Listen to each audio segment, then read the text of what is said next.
Good morning, everyone. A very snowy morning today. But today I want to talk about how the U.S. Civil War wasn't really a civil war.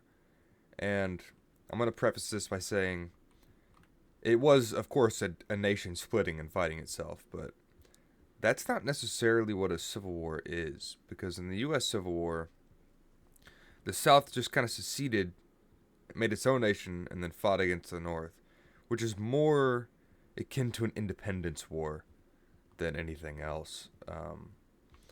And then when the North won, they just annexed the South once more and started reintegrating. But in a real civil war, you can look at recently like Syria, uh, which has actually just ended because the Assad regime fell. But if you take a look at that, I mean, you didn't know if your neighbor supported the same group you did, so you didn't know whether or not it was safe to go to work that day. Same thing with Afghanistan, which recently ended, and things like that. I mean, it wasn't just a front line and battles being fought, and the rest of the nation still just being a nation. It was a lot more like you didn't know if it was safe to go out of town. You didn't know if it was safe to go outside. Which is way different because the U.S. Civil War. If you lived in New York, you weren't really under threat of a Confederate shooting you going on your way to work, right? You were just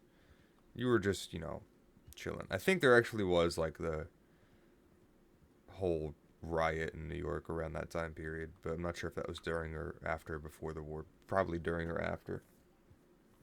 But the massacre that happened there, but that's besides the point. Like if you were living in Washington D.C., you weren't afraid of someone out in the streets that could be Confederate and could stab you to death out of nowhere just because they don't agree with you.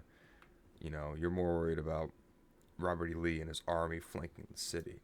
While in a real civil war, no. Yes, there are army groups, but really it's more like you don't know if it's safe to go outside right now. You don't know if it's safe to leave your house and go get food, but you have to because everybody needs to eat, right? So I guess it's a little bit of a shorter video, but that's my case and why I think the U.S. Civil War wasn't really a civil war, and it was just like an independence war, really, because it was just the South seceding and then fighting battles, and then they just they had two armies. They fought line battles. They had naval battles, the dreadnoughts, or not dreadnoughts. What were they? The ironclads. It was a lot less of you know I don't know if I should go to work today. There's a civil war going on, as you can see in the places like the Middle East. So yeah, that's my case for why I think the U.S. Civil War wasn't really a civil war. It was more just an independence war from the South trying to gain independence from the North. And yeah, I guess that's all I got. Bye bye.